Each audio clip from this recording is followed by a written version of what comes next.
Hey everyone, this is Lara Smith. I think most of you know me. I'm the national spokesperson for LGC. And due to some technical difficulties, we did not get my introduction on file for Erin at the annual meeting. So I wanted to go ahead and re-record this to introduce Erin.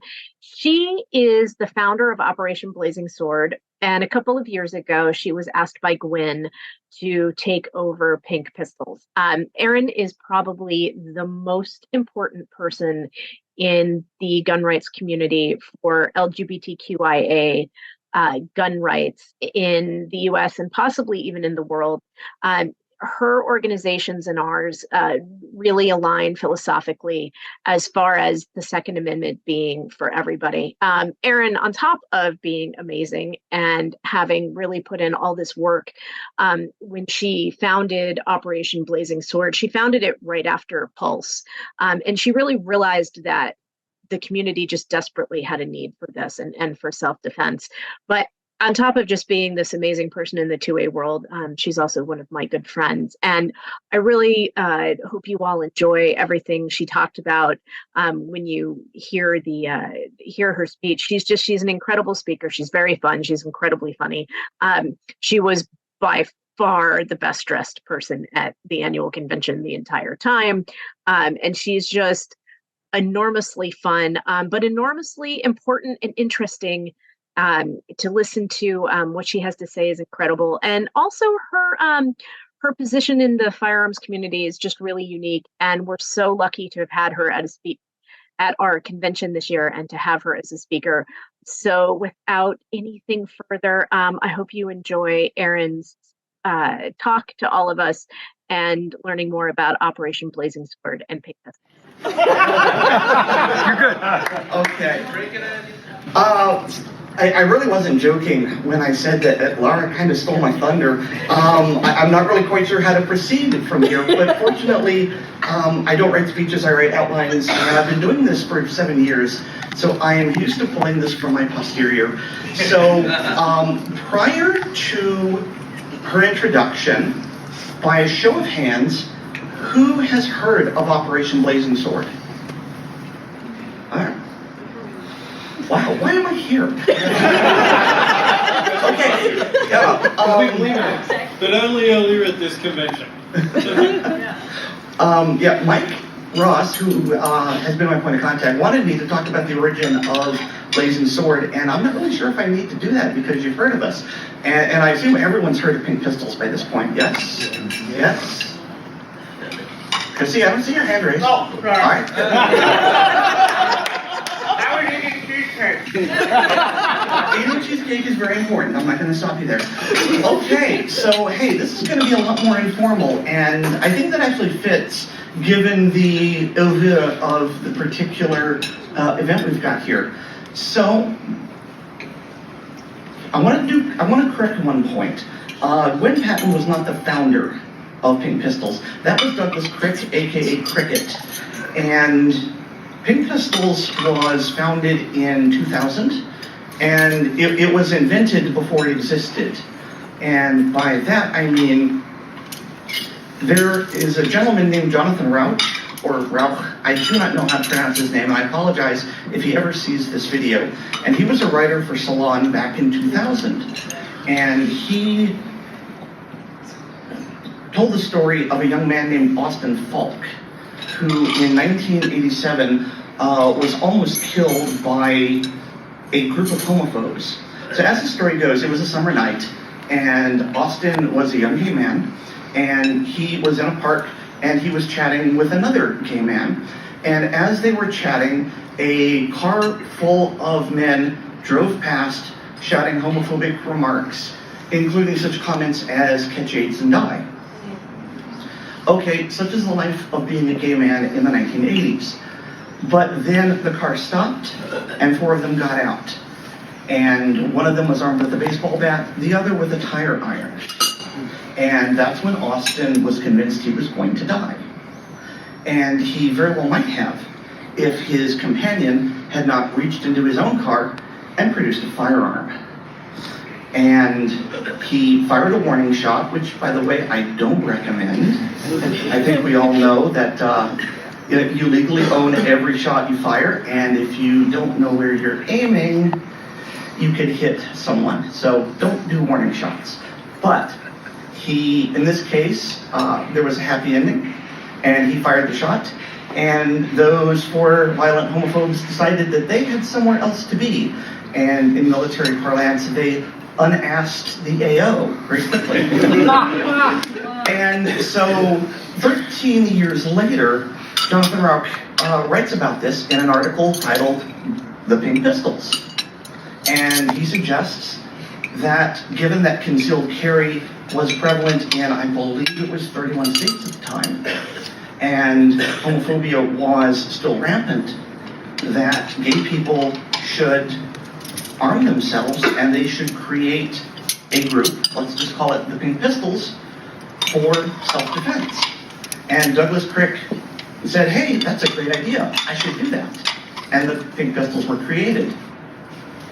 And in 2013, he passed the leadership on to Gwen Patton, who, each of us have our own little titles. Douglas Crick was the founder. Gwen Patton, because she did a lot of social media work. You're gesturing to me, you want me to look over? I was talking to him. Okay. She talked to the press a lot, so she was the first speaker. And I was a Pink Pistol before anything else. I got into firearms rather late in life, but I've always been pro-gun because I was an Army brat and I grew up on Army bases across the world, and so I've always been around guns. And I received the talk about firearms at a very, very young age. I think it was like 6 or 7. And for me, it was, okay, come in, here are mommy and daddy's guns, and they're unloaded. Take a look if you have any questions. It was very much the birds and the bees, but with guns. And I did what most kids would do. Oh, okay, look down the barrel. And then, no, don't do that. But why not? And those are the lessons that I got. And I was told that if I ever wanted to take a look at the guns again, I should just ask mom and dad, and they'll make it available to me. And okay, it was amusing for about a minute. And then I got bored because they were heavy and they didn't make sounds or have flashing lights like my toys. And it was like, okay, these are just boring, heavy chunks of metal. Can I go now? And so I left.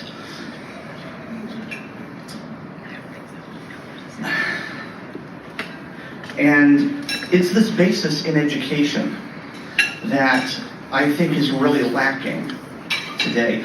And that's one of the things that I focus on with Operation Blazing Sword. As Lara said, it was founded literally, well, actually, it wasn't the day after Pulse, because I believe the Pulse massacre happened in the early morning. But it was Sunday morning. I woke up, I was drinking my coffee and trying to come to terms with my existence because I am not a morning person. And I woke up to, I don't know how many emails and Facebook messages. Erin, are you okay? Oh, of course I'm okay. What's going on? Well, I had a lot of friends who knew I lived in Florida and knew I was queer. And they just assumed that I was in Orlando and I had gone to that club. And it's like, okay, I don't know what you're talking about. Let me find out. Oh. So that was a very somber moment for me, like it was for a lot of people. But in the wake of that terrible atrocity, I saw the glimmer of something beautiful.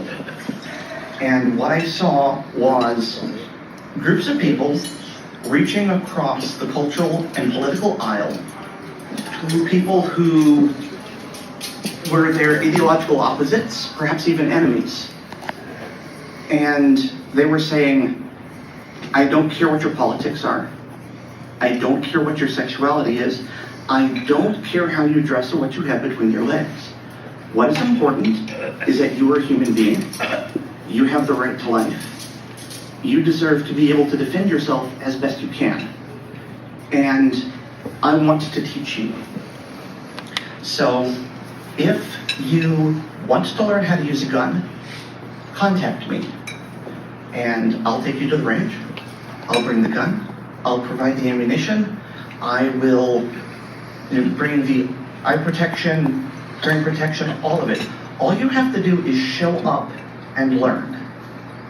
And I thought that was beautiful because I truly don't know how many years, 20, 30 years, I had been told by the media, and of course we know how reliable that is, but we had been told that gun owners, and say the words if you know it, all gun owners are far-right white men who hate queer people.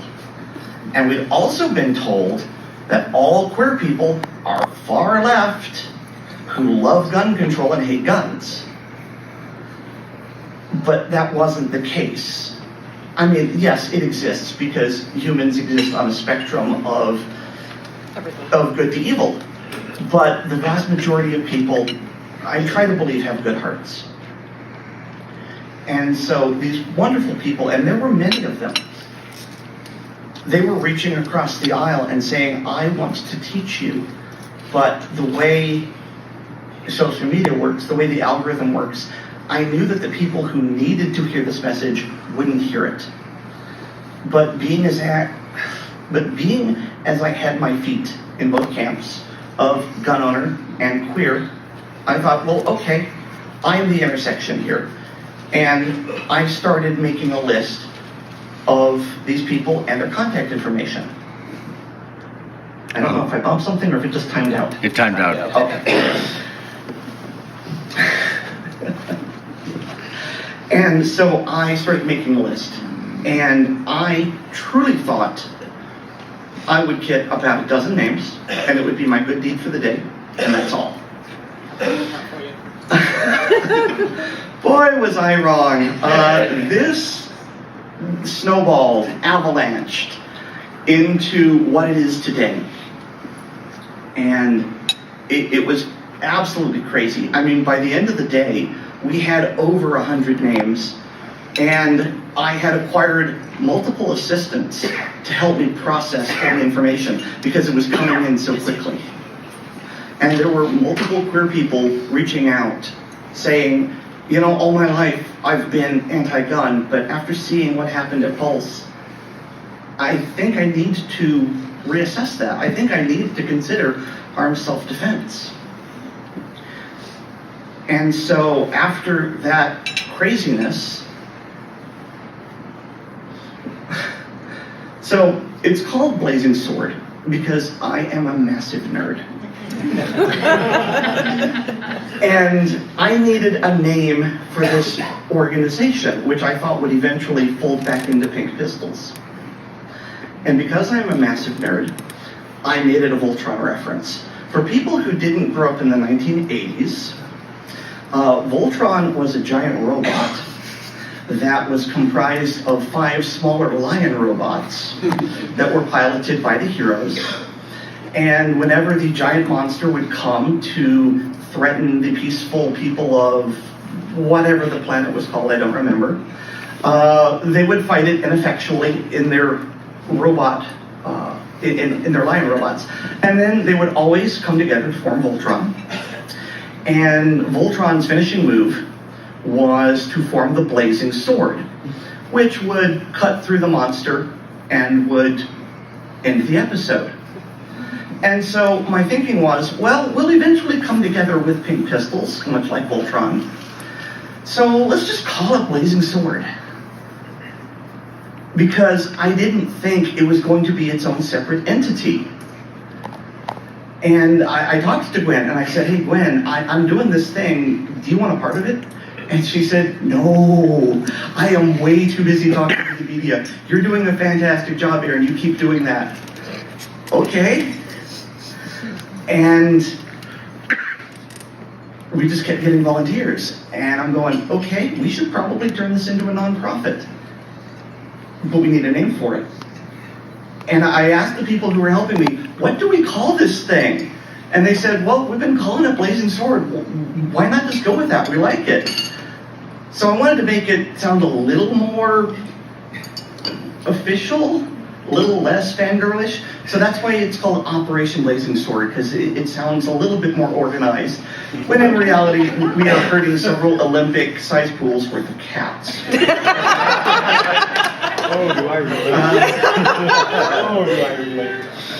And so we ran parallel organizations for a while. And then in 2017, I was talking with Gwen, and I was saying, Gwen, I would actually kill for the name recognition of Pink Pistols, because everyone's heard of Pink Pistols, no one's heard of Blazing Sword. And she goes, funny you should say that, because I've got health injuries, and I'm looking to pass the torch to someone else. How'd you like to do that? And I foolishly said yes. I say foolishly, not that I regret it, but because it really complicated my life in very good ways, but I had no idea what I was taking on.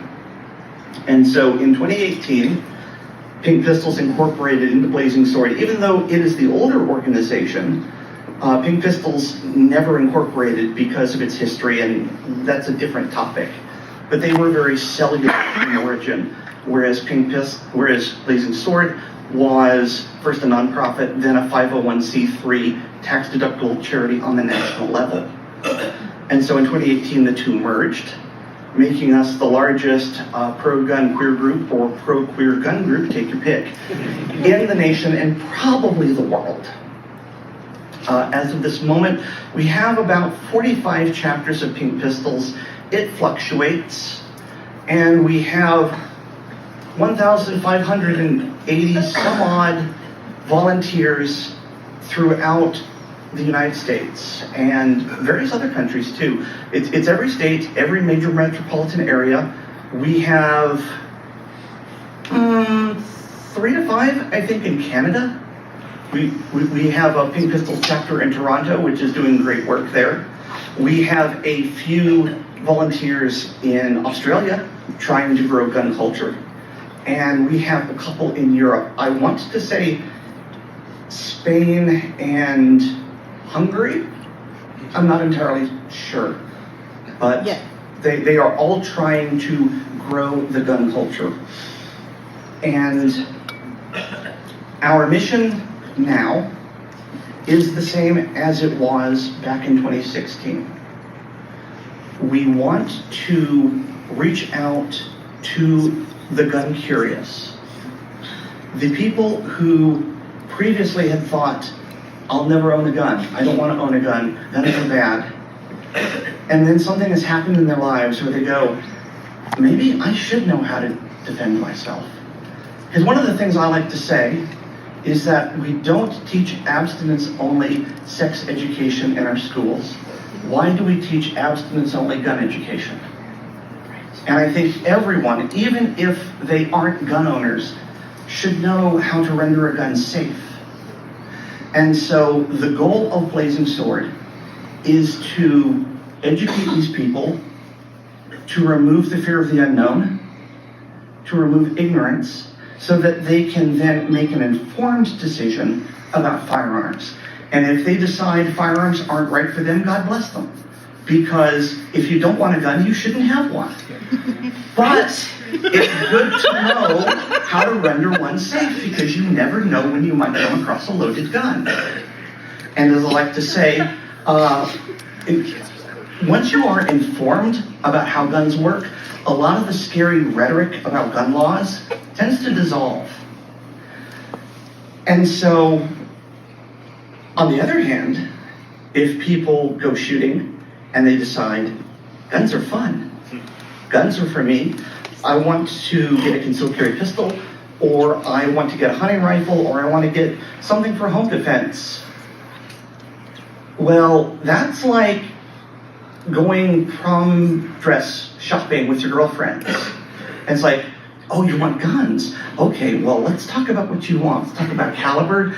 Let's talk about concealed carry holsters. It's almost like, oh, all right, well, let's get the dress. Oh, we need to find the matching shoes and purse. Let's talk about jewelry. It's very similar, and I really enjoy the way gun people geek out about firearm accessories. It's so very cute. Please don't stop doing it.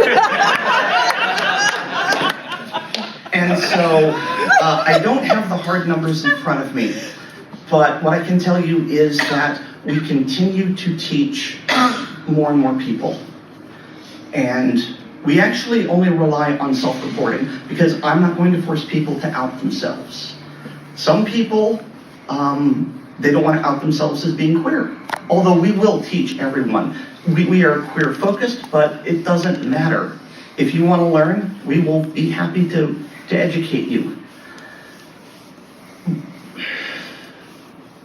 Sorry, I had a mild brain fart there. Where was I? Teaching everybody. Teaching everybody. Yeah, before that. Accessories. That's right. Dress shopping. The analogy of dress shopping. Yeah, you know what? Yeah, it's completely gone, and I've got about a minute left before Annette. Well, all right, numbers. Yes, we were growing. We don't ask people to out themselves because they may not want to out themselves as being queer in a conservative state. They may not want to out themselves as being a gun owner in a gun-unfriendly state, and I call that coming out of the gun closet. So we only rely on self-reporting, but even with the self-reporting numbers, the numbers continue to grow. Last year, we taught 82, 87, one of those two, and that was just reported. And the reason that number is as big as it is, and that was like double what it was before, is because one of our volunteers is a theater nerd and worked at a production of Guys and Dolls, which is a gangster-themed musical, and they use prop guns. And so this particular volunteer said, hey, why don't I take a moment to teach you about firearm safety? Yes. And so he had a captive audience with the cast and crew and taught them all the basics of firearm safety, and that was fantastic. So that is the short capsule history of Blazing Sword. We will teach anyone, and because we are a 501c3, we are tax deductible. We can't reimburse you for the ammunition you spend, but, and I've been assured this by accountants, the way it works is that you can take the range fees and the ammunition that you expend, and you can write it off as a charitable donation to Operation Blazing Sword. So we can't give you money, but you get it on the back end. So that was actually not meant to be a pun, but I'll leave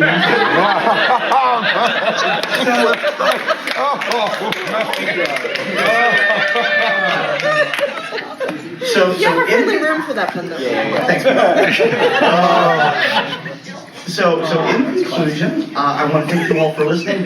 If you have any questions, I have pamphlets and cards. Please hit me up for information. I can talk about this for hours, but it's now Annette's turn.